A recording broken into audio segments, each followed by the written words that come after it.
The Nintendo Switch released 5 years ago in 2017. It's a console that combined handheld and at-home gaming. But today in 2022, is it still worth buying?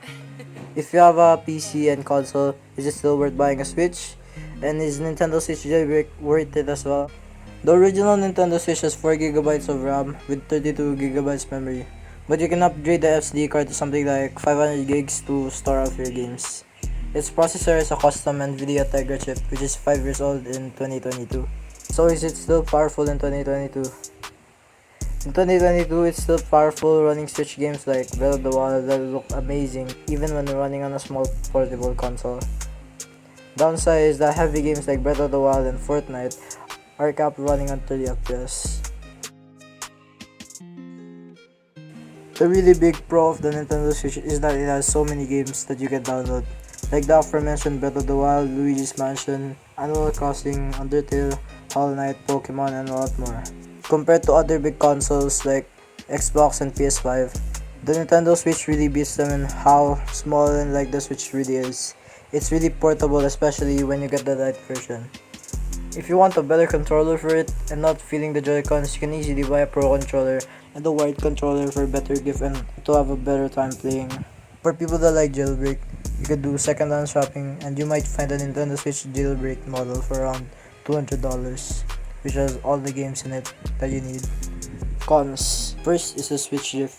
For me, Joy-Con drift has happened before, but using it right now, it's not really affecting me. It might or might not happen to you, but it's definitely a real issue. Second issue is the price. Currently, a new Nintendo Switch V2 in my country can cost you $300. So it might be a turn off if you don't have the budget for it. For $200, you can buy a Switch Lite. This is for people that want one compact piece, and this is for people that like portable gaming. But the downside is that you can't connect it to a TV.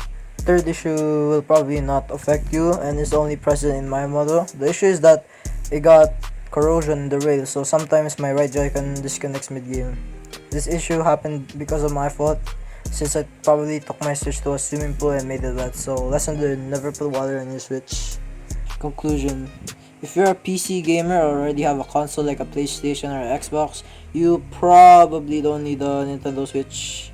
But for people that have a $200 to $300 budget and want a console that can play all the good Nintendo Switch games like Breath of the Wild, Undertale, and so on, and also want the portability and the compact form factor, this console is probably for you and it is worth buying. If you want to play on your TV, then the original model is for you.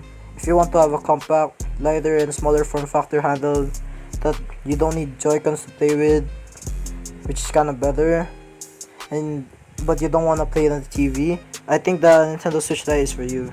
If you want to have a Nintendo Switch that has a better looking home screen, if you have jailbreak functionality, then it's probably worth it to try a jailbreak Nintendo Switch like what I have.